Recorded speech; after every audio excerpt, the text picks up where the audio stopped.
누가복음 7장 11절부터 17절까지 말씀 한 절씩 교독하겠습니다. 그 후에 예수께서 나인이란 성으로 가실새 제자와 많은 무리가 동행하더니 사람들이 한 죽은 자를 내어 나오니 이는 한 어머니의 조자로 그의 어머니는 나아가 그 성에 많은 사람도 그와 함께 나오고 주께서 과부를 보시고 불쌍히 여기사 울지 말라 하시고 가까이 가서 그 방에 손을 대시니 내 자리에 있는 자 예수께서 이르시되 청년아 내가 너에게 말하니 일어나라 하시네. 죽었던 자가 일어나 앉고 말도 하거늘 예수께서 그를 어머니에게 주시니 모든 사람이 두려워하며 하나님의 영광을 돌려이르되 그 선지자가 우리 가운데 일어나셨다고 또 하나님께서 자기 백성을 돌보셨다 하라. 함께 읽습니다. 예수께 대한 이 소문이 온 유대와 사방에 두루 퍼지니라. 아멘. 네, 오늘 성경을 보면 오늘 내용은 예수님께서 이제 죽은 한 청년을 살리시는 그러한 내용이죠. 그러한 내용이에요. 근데 복음서에 보면 예수님께서 이제 죽은 자를 살리시는 그런 기록들이 있습니다. 예수님 이 땅에서 사역하시면서 죽은 자를 살리시는데 몇 명 살리셨는지 아세요? 네? 하나, 둘, 셋. 3명입니다. 예, 3명이에요. 그러니까 복음서에 기록되어 있는 것만 보면 3명이에요. 3명인데 그 3명이 누구냐면 이제 회당장 야이로라는 사람의 딸, 그 딸을 예수님께서 이제 살려주시죠. 살려주세요. 그래서 이 회당장 야이로의 이 딸을 살리신 사건은 공관복음이라고 하는 마태, 마가, 누가복음, 사복음서 중에서 같은 관점에서 쓰여졌다고 하는 공관복음, 마태, 마가, 누가복음에 다 공통적으로 기록되어 있는 사건이고요. 그리고 오늘 읽은 이 나인이라는 성에 있는 한 과부의 아들, 한 과부의 외아들을 살리신 사건. 이 사건은 오늘 이 누가복음에만 기록되어 있는 사건이에요. 그리고 또 한 사람이 바로 나사로죠. 나사로. 마리아와 마르다의 친오빠인 이 나사로. 이 나사로를 살리신 사건은 요한복음에 기록되어 있습니다. 그래서 요한복음 11장에 쭉 길게 쭉 그 내용들이 기록되어 있어요. 기록되어 있죠. 그래서 복음서에 이렇게 3명의 사람을 살리시는 내용이 기록되어 있는데, 그런데 사실 오늘 읽은 이 본문에 나와 있는 이 과부의 아들을 살리신 이 장면은 다른 이 사람들을 살리신 것과는 조금 차이가 있어요. 어떤 차이가 있냐면 야이로의 딸을 살리실 때는 그 아버지가 와서 예수님께 요청을 했죠. 내 딸 좀 살려달라고. 내 딸이 지금 다 죽어간다고. 처음에 이제 그냥 병을 고쳐달라고만 한 거죠. 근데 그 예수님이 이제 고쳐주러 가시는데 죽었잖아요. 그러니까 그때 또 예수님께서 두려워하지 말고 믿기만 하라 라고 하시면서 살려주셨단 말이에요. 어쨌든 간에 그 아버지가 요청을 해서 살려주신 거죠. 그리고 나사로의 경우도 사실 나사로가 병들어 있을 때 그 마르다와 마리아가 예수님께 사람을 보내서 좀 와달라고, 우리 오빠 좀 살려달라고, 고쳐달라고, 처음에 이제 병을 낫게 해달라고 그렇게 요청을 하죠. 근데 예수님은 요한복음에 보면 일부러 좀 더 머물다가 가시는 장면이 나와요. 그래서 나사로가 죽은 지 3일이 지난 후에 거기에 도착을 하시죠. 그래서 이제 나사로를 이제 살려주신단 말이에요. 어쨌든 간에 요청이 있었어요. 그리고 나사로의 경우는 또 이미 예수님이 잘 아시는, 예수님을 따르는 12제자 안에 들어가지는 않지만 예수님을 따랐던 또 다른 제자들 중에 한 사람이었단 말이에요. 나사로 같은 경우는. 그러니까 어느 정도 예수님이 알고 있는 사람이에요. 그러니까 회당장의 딸도 그렇고 나사로도 그렇고 요청이 먼저 있었고, 그리고 예수님과 어느 정도 관계 있는 사람이었다라는 거죠. 그런데 오늘 이 사건에 보면 예수님이 이 죽은 청년을 만나는 장면부터가 우연이죠. 우리의 눈에는 우연이에요. 우연히 만나시는 거예요. 우연히. 그리고 누구도 요청하지 않아요. 누구도 예수님께 이 청년을 살려달라고 요청하지 않죠. 그렇다고 또 예수님과 이전에 무슨 관계가 있었냐? 그것도 아니에요. 그런데 예수님께서 이 청년을 살려주셨다라는 거죠. 청년을 살려주셨다라는 거예요. 그리고 사실 이 나인성에 들어가서 예수님이 다른 일을 하시는 것은 없어요, 사실. 그러니까 이 나인성에 가신 목적이 결국은 이 일을 하시기 위해서 가신 거예요. 일을 하시려고 가신 건데, 이것은 결국 무엇을 보여주냐면, 이 예수님의 능력을 통해서 하나님의 긍휼, 즉 불쌍히 여기시는 그 하나님의 긍휼이 실현된 것을 보여줘요. 이게 어떤 의미를 가지고 있냐면, 하나님의 구원이 우리에게 어떤 의미인지, 하나님이 왜 우리를 구원하셨고 그 구원의 결과가 무엇인지를 오늘 이 나인성 과부의 아들을 살리시는 사건을 통해서 예수님께서 이렇게 가르쳐 주시는 거예요. 가르쳐 주신다라는 거죠. 단순히 한 청년을 살린 사건으로 끝나는 게 아니라 하나님의 구원이 어떠한 의미인지, 왜 우리를 구원하셨고 그 구원이 우리에게 어떤 결과로 다가오는지에 대해서 분명히 가르쳐 주신 사건이라는 거죠. 그래서 오늘 우리가 이 본문을 통해서 하나님의 구원의 의미를 한번 더 깊이 생각해보는 시간을 갖고자 합니다. 자, 본문으로 돌아가서 보면, 자, 예수님께서 이제 나인이라는 성으로 가시죠. 나인. 그 나인이라는 이 도시는, 그러니까 성이라고 하지만 도시를 말하는 거죠. 이 도시는 어디에 위치했냐면 예수님께서 자라셨던 나사렛. 그러니까 나사렛은 이제 갈릴리 땅이에요. 갈릴리 땅. 즉 유대로 보면 이제 북쪽 지역이죠. 그 북쪽 지역에 있는 이 나사렛에서 멀지 않은 약 10km 떨어진 그런 도시였습니다. 도시였어요. 그런데 예수님께서 이 나인성으로 가시기 이전에 보면 계속해서 병든 자를 고치시고 또 말씀을 가르치시고 여러 가지 이적들을 보여주세요. 그러니까 예수님께서 이 나인성을 향해서 가니까 예수님이 혼자 가시는 게 아니라 물론 제자들이 따라갔고 제자들뿐만 아니라 오늘 본문을 보니까 어떻게 됩니까? 11절에 많은 무리가 동행했다고 되어 있죠. 많은 무리가 동행했다고 기록되어 있어요. 그러니까 행렬을 이룬 거예요. 큰 행렬을 이룬 거죠. 그러니까 한번 이 복음서의 사건들을 볼 때 여러분 머릿속으로 쭉 그림을 그려보세요. 그려보세요. 예수님이 앞에 서 있고 제자들이 있고 또 사람들이 막 따라서 그 나인성을 향해서 가고 있어요. 가고 있어요. 그런데 이제 나인성 문이 딱 보이는 그 앞에 왔는데 그때 어떤 일이 벌어지냐면 나인성에서 사람들이 나와요. 보면 12절에 보면 성문에 가까이 이를 때 사람들이 나오죠. 나오는데 이 사람들은 뭘 하는 사람이에요? 죽은 자를 메고 나오고 있다는 거예요. 뭐예요? 장례식의 행렬이죠. 장례식의 행렬. 그러니까 예수님은 나인성을 향해서 가고 계시고 나인성에서는 죽은 자를 앞세운 장례 행렬이 지금 나오고 있단 말이에요. 그러니까 이 두 개의 행렬이 마주친 거예요. 그렇죠? 이 두 행렬이 마주친 거죠. 근데 이 두 행렬은 아주 극명한 대조를 이루는 행렬이죠. 극명한 대조를 이루고 있어요. 한 행렬은 예수님이 앞장서 있고 사람들이 그 뒤를 따라가고 있고, 한 행렬은 죽은 자가 앞에 있죠. 죽은 자가 앞에 있고 사람들이 그 뒤를 따라오는 행렬입니다. 그죠? 예수님은 생명의 주님이시죠. 그러니까 이 한 행렬은 뭐예요? 생명이신 예수님을 따르는 생명의 행렬이에요. 그런데 이 나인성에서 나온 행렬은 뭐예요? 죽은 자가 앞장섰고 사람들은 그 죽은 자를 따라오는 죽음의 행렬이죠. 죽음의 행렬이에요. 예수님을 따라가는 그 행렬의 분위기는 어땠겠어요? 예수님이 놀라운 기적도 보여주고 말씀도 보여주시고 하니까 또 메시아일지도 모르겠다. 뭐 여러 가지 막 그런 기대도 있고 기쁨도 있고 소망도 있고, 그럼 어떻게 보면 좀 왁자지껄한 그러한 행렬이었을 거예요. 그런데 반대로 이 성에서 나오는 이 장례식 행렬은 어때요? 슬픔과 절망의 행렬이죠. 슬픔과 절망의 행렬이에요.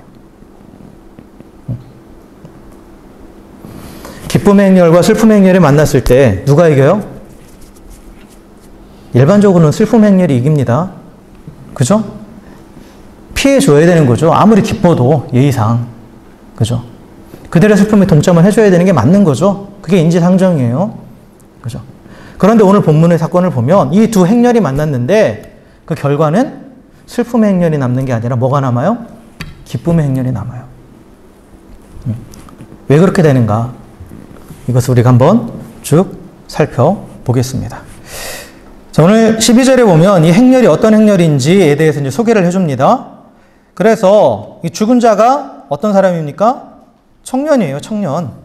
청년이고 한 어머니의 독자. 외아들이죠. 외아들이에요. 그런데 그 어머니는 또 뭐로 소개됩니까? 과부예요. 과부죠. 그래서 이렇게 쭉 설명을 한 내용을 보면 결국은 누구에게 주목하고 있냐면 죽은 청년이 아니라 누구에게 지금 주목하고 있는 거예요? 과부에게 지금 주목하고 있는 거예요. 청년의 죽음이 안타깝긴 하죠. 그런데 실제로 이 청년의 죽음으로 인해서 고통을 당하는 건 누구예요? 그 어머니죠. 그 어머니예요. 특히 또 이 여인은 남편도 없어요. 과부니까. 그리고 청년이라는 거. 하나밖에 없는 아들인 청년이라는 것은 이제 그가 의지하고 소망할 그 아들이에요. 더 이상 이제 자기가 이렇게 부양하지 않아도 이제는 자신을 위해서 자신을 섬겨줄 수 있는 그 아들인데 그 아들이 죽었다라는 거죠. 그래서 이 여인이 겪고 있는 이 고통은 이 세상의 모든 고통을 다 가져와도 비교할 수 없는 가장 큰 고통이죠. 가장 큰 고통이에요.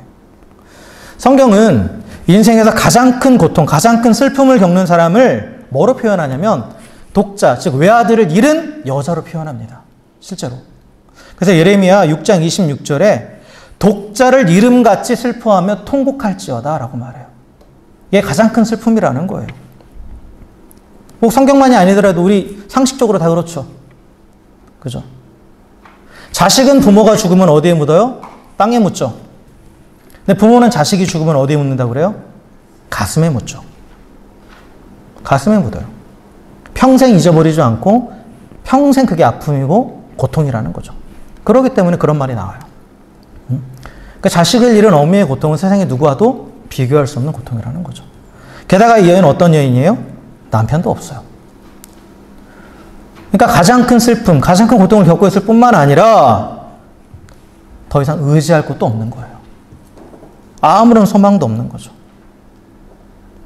가장 큰 고통 가운데 있고 또 가장 큰 절망 가운데 있는 가장 비참한 상태의 사람인 거죠. 가장 비참한 상태의 사람이에요. 이 여인은. 그런데 이 여인을 위해서 이 주변 사람들이 해줄 수 있는 건 뭐밖에 없냐? 그냥 함께 있어주는 것밖에 못하는 거죠. 그게 사람의 위로예요. 사람의 위로. 그 12절에 보면 그 성에 많은 사람도 그와 함께 나오거늘 이라고 되어 있죠. 그러니까 많은 사람들이 이 여인과 함께 했다라는 거예요. 함께 했다라는 거죠.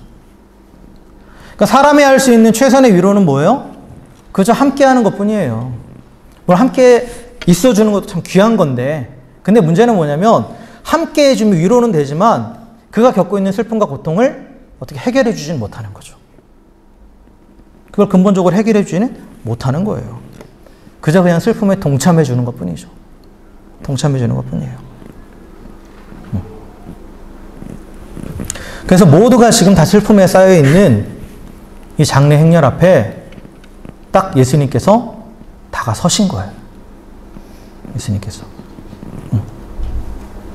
예수님께서 죽음 행렬을 딱 멈추시는 거죠. 멈추신 거예요, 이거는. 그러니까 예수님께서 관에 손을 딱 대니까 멈추잖아요.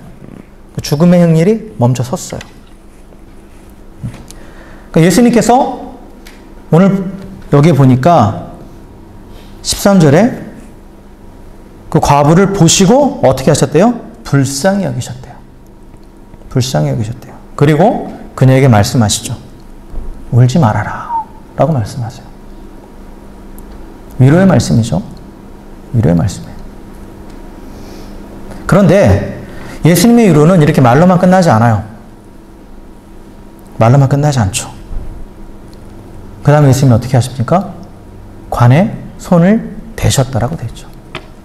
관에 손을 대셨다라고 되어 있어요. 여기서 말하는 관은 우리가 생각하는 이런 그런 관이 아니에요. 뚜껑이 있고 사람이 이렇게 시체가 들어가 있고 상자 모양의 뚜껑이 있는 관이 아니라 당시 이제 유대인들의 그 장례 그 풍습을 보면 이들은 이렇게 땅에 사람을 묻지 않았죠. 무덤은 이렇게 굴이나 그러니까 천연 동굴을 이용하든지 아니면 굴을 파서 거기에 이제 사람을 이렇게 안치시켜 놓은 거죠. 예수님도 그 돌무덤에 그래서 그 돌무덤이라는 그 돌을 파서 만들어 놓은 그 무덤에 안치되셨잖아요. 그렇게 지금 안치를 한단 말이에요.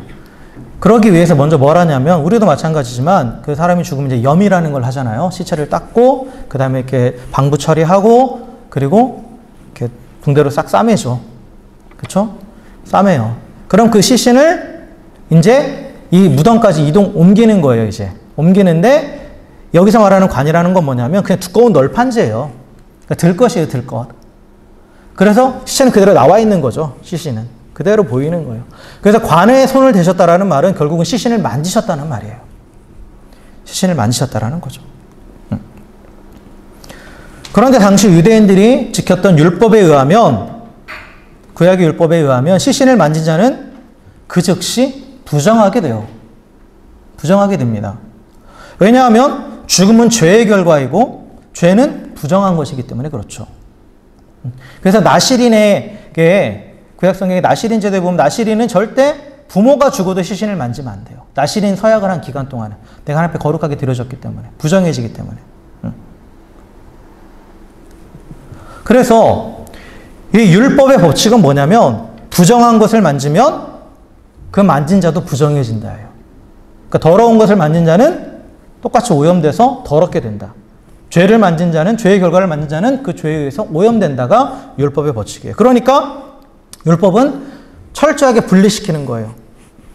시신에도 손대면 안 되고 부정한 거 먹어도 안 되고,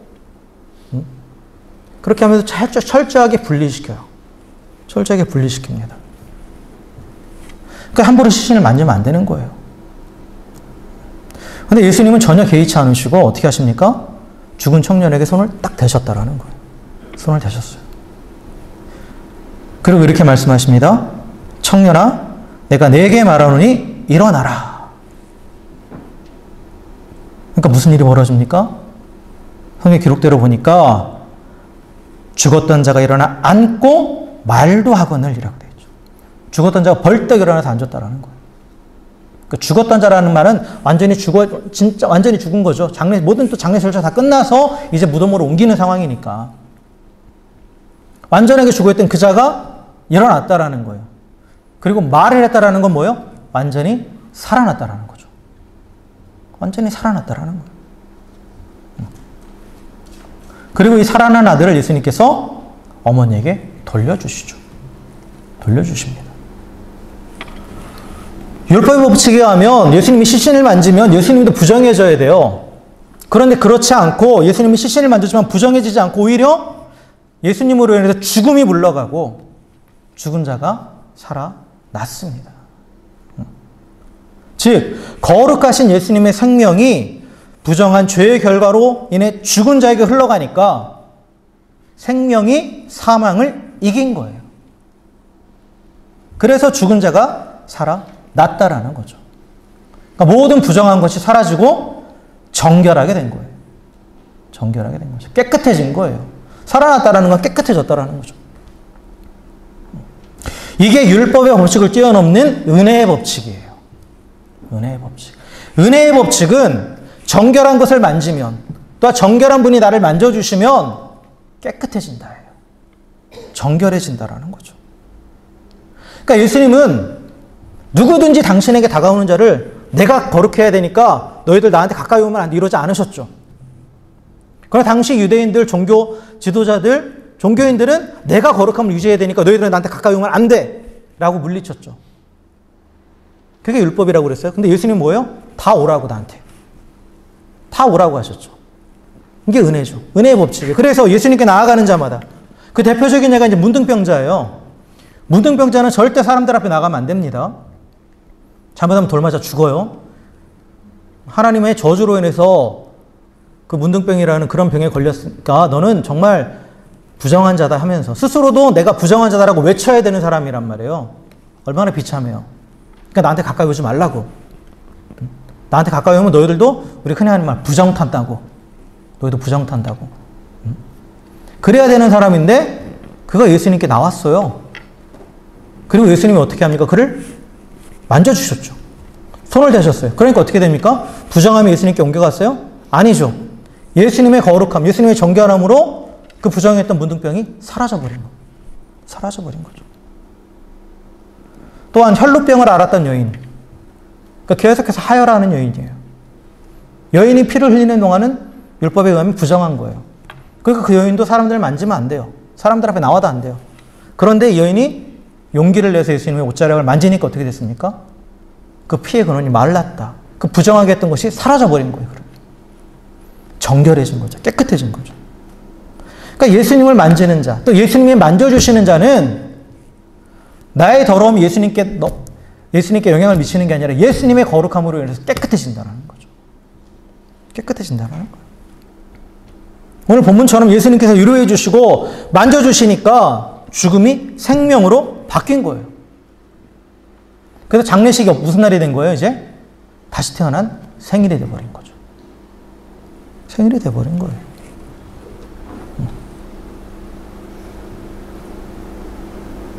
이 은혜의 법칙에 의해서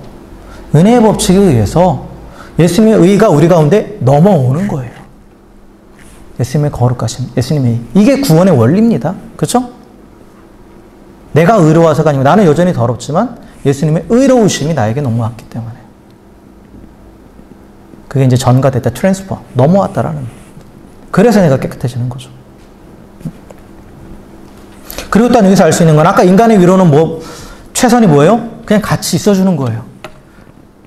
같이 있어주는 것만으로도 사실 또 어쨌든 큰 위로가 되지만 그러나 같이 있어주는 것만으로 그 사람의 슬픔을 어떻게 해결해 주지 못해요. 고통을. 그런데 하나님의 위로는 뭐예요? 그 슬픔을 뭐로 바꾸시는 거예요? 기쁨으로 바꾸시는 거예요.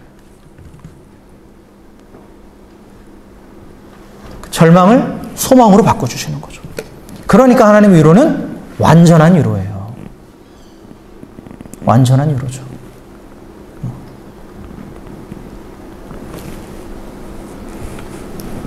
그래서 우리는 하나님의 위로를 구해야 돼요.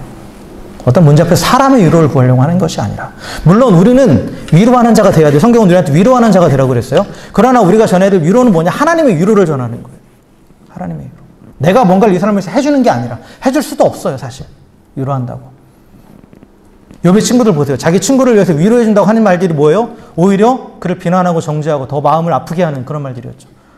그러니까 우리가 인간이 해줄 수 있는 최선의 위로는 그냥 같이 있어주는 거예요.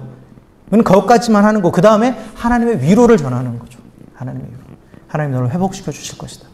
하나님이 너를 살려주실 것이다. 그래서 하나님 앞에 나아갈 수 있도록 도와주는 거죠. 자, 그런데 우리가 여기서 하나 또 주목해야 될 게 뭐냐면 오늘 아까도 말씀드렸지만 이 과부가 예수님 앞에 아들을 살려달라고 하지 않았죠. 요청하지 않았어요. 그리고 그 주변에 있던 어느 누구도 요청하지 않았어요. 왜냐하면 죽었으니까 끝난 거예요. 이미 시간도 많이 지났고 모든 장례식이 끝났기 때문에 이제 무덤에 갖다 놓기만 하면 끝나니까. 그러니까 어느 누구도 예수님께 살려달라고 요청한 사람 없어요. 그런데 오늘 말씀 뭐예요? 예수님이 먼저 다가가셨죠. 우연히 만난 게 아니라고 그랬죠. 사실 예수님께서 이 사건을 위해서 이 나인성으로 가셨던 거예요. 예수님이 먼저 다가가셔서 과부의 요청과는 상관없이 살려주신 거죠. 과부한테 믿음을 보이라고도 안 하셨어요.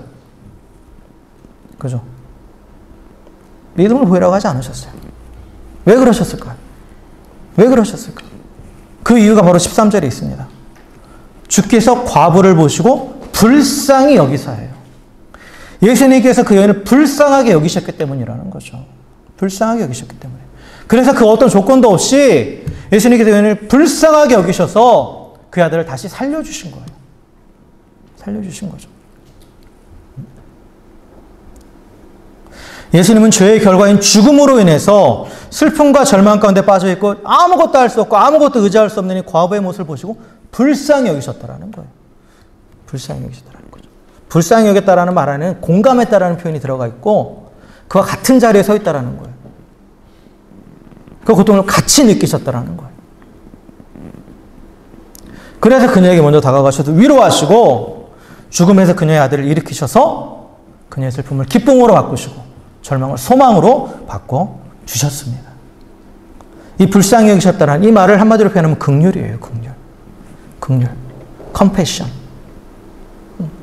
그리고 이 긍휼이 하나님이 우리를 구원하신 이유예요. 하나님이 우리에게 구원의 은혜를 주시는 이유는 뭐냐? 다른 어떤 것도 아니에요. 하나님이 우리를 긍휼히 여기시기 때문이에요. 내가 뭘 해서도 아니고 나에게 어떤 조금이라도 변화될 뭐가 있어서도 아니에요. 그런 어떤 것 전혀 상관없이 하나님께서 주권적으로 나를 불쌍히 여기셔서 우리를 불쌍히 여기셔서 먼저 찾아오셔서 구원해 주셨다라는 거죠. 우리가 하나님은 사랑이시다라고 얘기하죠. 하나님은 사랑이시다. 근데 그 하나님의 사랑이 우리가 어떻게 표현된다고 했습니까?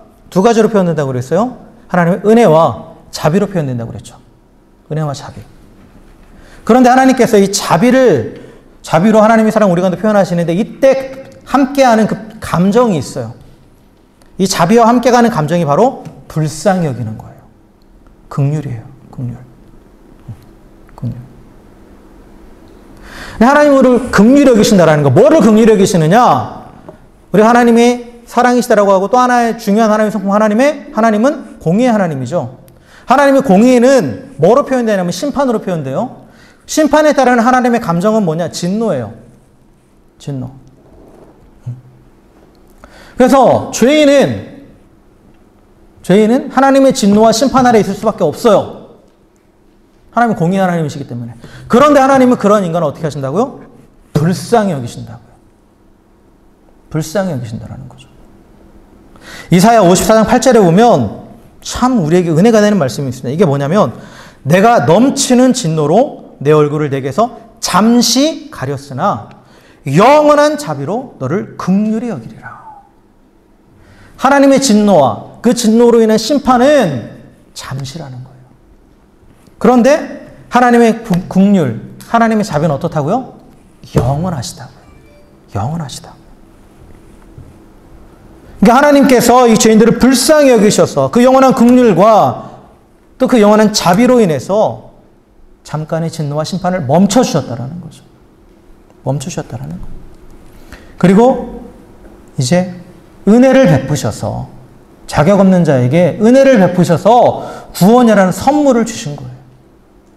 그래서 새 생명을 주셨다라는 거죠. 새 생명을 주셨다라는 거예요. 죄로 인해 영원한 심판을 받아야 되는 죄인을 불쌍히 여기신 하나님께서 영원한 자비를 베푸셔서 진노와 심판을 멈추시고 직접 찾아오셨죠. 예수님께서 찾아가신 것처럼 직접 찾아오셨어요. 그래서 죄인들을 만져주시는 그 은혜를 베푸셔서 구원해 주시고 새 생명을 주셨습니다. 주셨다라는 거죠. 그래서 하나님은 긍휼의 하나님이에요. 우리가 구원받은 것도 또 지금 그 하나님의 은혜 가운데 살아가는 것도 100% 하나님의 긍휼 때문이에요. 근데 그 긍휼히 여기신 하나님이 어떻게 하신다고요? 찾아오신다고요. 찾아오신다고요. 그러니까 여기 마지막에 보면 이 청년이 살아나는 장면을 본 사람들이 어떤 고백을 하냐면 16절에 보면 하나님께서 자기 백성을 돌보셨다라고 고백하죠. 돌보셨다. 이 돌보셨다라는 말이 이게 원어적인 의미를 해석해 보면 두 가지로 해석이 되는데 첫 번째는 우리가 쉽게 생각하는 이제 뭐 진짜 돌보다예요. take care of 또는 watch on 이 의미를 가지고 있고 또 하나는 뭐냐면 방문하다예요. 방문하다. visit의 의미를 가지고 있어요. 그런데 구약에서 보면 이 방문하다라는 거 하나님께서 돌보시다를 방문하다로 해석을 하거든요. 그렇게 해석을 해서 하나님께서 그 백성을 돌보신다라고 하는데 그런데 이 방문하다는 결국은 그 하나님의 방문의 결과는 뭐냐? 구원이에요. 구원입니다. 사가랴의 찬송에도 하나님이 방문하셨다, 돌보셨다라는 표현이 나오고 구원의 은혜를 주셨다라고 나와요. 그리고 이스라엘 백성들이 자신들을 이집트의 노예 생활에서 고통해서 구원하신 그 하나님을 뭐라고 표현하냐면 하나님께서 우리를 방문하셨다라고 표현하고 있어요. 우리를 방문하셨다. 하나님이 찾아오셨다라는 거예요. 하나님 찾아오셨다라는 거죠. 그러니까 이 나인성에서 이 청년이 일어난 사건은 어떤 사건이냐? 하나님께서 고통 가운데 있는 자기 백성들을 구원하시기 위해서 찾아오신 사건이라는 거예요. 직접 찾아오신 사건이라는 거죠. 누구도 요청하지 않았어요. 누구도 요청하지 않았어요. 그런데 하나님께서 주권적으로 찾아오신 거예요.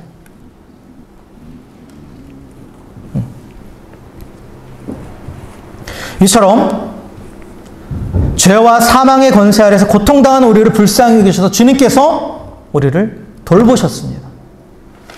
우리가 아직 죄인 되었을 때에 하나님을 알지도 못하고 찾지도 못할 때에 그럼에도 불구하고 하나님께서 먼저 우리에게 찾아오셨죠. 우리를 방문하신 거예요.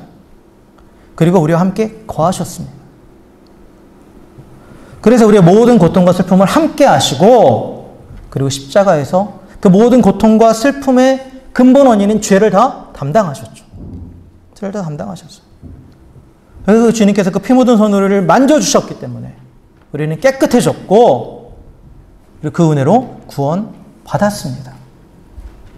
그래서 이제 슬픔과 절망이 아닌 기쁨과 소망 가운데 살아가게 하셨습니다. 이것이 바로 자비의 하나님, 긍휼의 하나님이 예수님을 통해서 우리에게 주신 구원의 은혜예요. 하나님을 불쌍히 여겼기 때문에, 긍휼히 여기셨기 때문에 우리가 구원받았다라는 거예요. 이건 누구에게나 다 동일하게 적용되는 말씀이에요. 내가 아무리 종교적으로 열심히 살았고 세상적으로 착하게 살았어도 하나님이 불쌍히 여기셔서 구원한 거지 그것 때문에 구원하신 게 아니에요.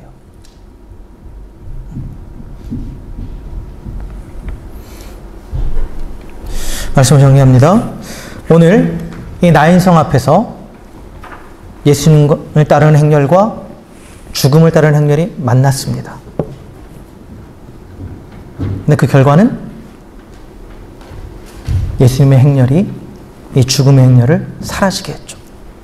사라지게 했어요. 이 두 행렬의 만남은 결국 긍휼의 하나님, 자비의 하나님이 우리에게 주신 그 구원의 은혜를 시각적으로 보여준 사건이에요. 보여준 사건입니다. 하나님은 자기 백성을 불쌍히 여기시고 항상 돌보셨습니다. 항상 말씀으로 찾아가셨죠. 찾아가셨어요. 근데 그래도 못 깨달으니까 어떻게 하셨습니까? 결국은 인간이 되셔서 직접 찾아오셨죠. 직접 자기 백성을 찾아오셨어요. 그래서 예수님께서 이 장래 행렬을 멈추게 하신 것처럼 죽음을 향해 나아가고 있는 사람들을 멈추게 하셨죠. 멈추게 하셨어요. 그리고 방향을 돌려서 생명을 향해서 나아가게 하셨습니다. 우리에게 오셔서 거하시는 예수님은 생명의 주님이고 빛이세요. 그리고 죄의 결과인 죽음은 어두움이죠. 어두움이에요. 근데 빛이 찾아오면 어두움은 어떻게 됩니까? 물러갈 수밖에 없어요. 그렇죠? 어두움은 결코 빛을 이길 수 없습니다. 어두움과 빛은 대등한 관계가 아니에요. 빛이 있으면 어두움은 사라질 수밖에 없었어. 싸움이 되지 않는 거예요. 싸우는 그런 대등한 관계가 절대 아니라는 거죠. 어둠이 결코 빛을 이길 수 없듯이 죽음은 결코 생명을 이길 수 없습니다. 그래서 생명의 주님이 찾아오시면 우리 안에 들여진 죽음의 권세는 다 사라질 수밖에 없다라는 거예요.